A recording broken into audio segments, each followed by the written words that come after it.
आइए इस नए प्रस्ताव को विस्तार से समझते हैं। जरा सोचिए, अगर हर महीने आने वाली पेंशन अचानक 7.5 गुना बढ़ जाए तो कैसा रहेगा। प्रस्ताव है कि एम्प्लॉयज पेंशन स्कीम का न्यूनतम पे आउट 1,000 से सीधा 7,500 रुपये हो जाए। दरअसल 2014 से ये आंकड़ा बदला ही नहीं है, इसीलिए लेबर यूनियंस लगातार इसकी मांग कर रही हैं। तो चलिए सबसे पहले समझते हैं कि आखिर ईपीएफ और ईपीएस एक दूसरे से बुनियादी रूप से अलग कैसे हैं। ईपीएफ एक लंप सम फंड बनाता है। इसमें एम्प्लॉई और एम्प्लॉयर दोनों 12% का योगदान देते हैं।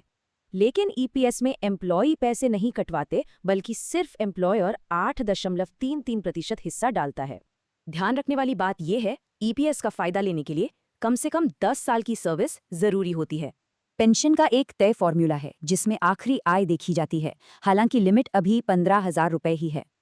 और हाँ, 20 साल तक लगातार काम करने वाले एम्प्लॉयज को कैलकुलेशन में 2 साल का शानदार बोनस मिलता है। तो सबसे अहम पॉइंट ये है कि ये नया प्रस्ताव वार्षिक आय को पूरी तरह से बदल कर रख देगा।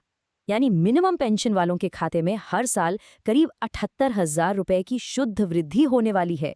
हैरानी की बात देखिए, 81 लाख से ज्यादा पेंशनर्स आज भी सिर्फ 1,000 रुपए के सहारे चल रहे हैं।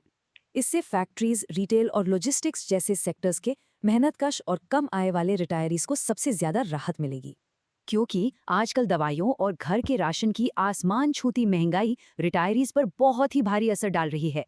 आजकल बड़े शहरों में 1,000 रुपए तो महीने के शुरुआती कुछ ही दिनों में उड़ जाते हैं।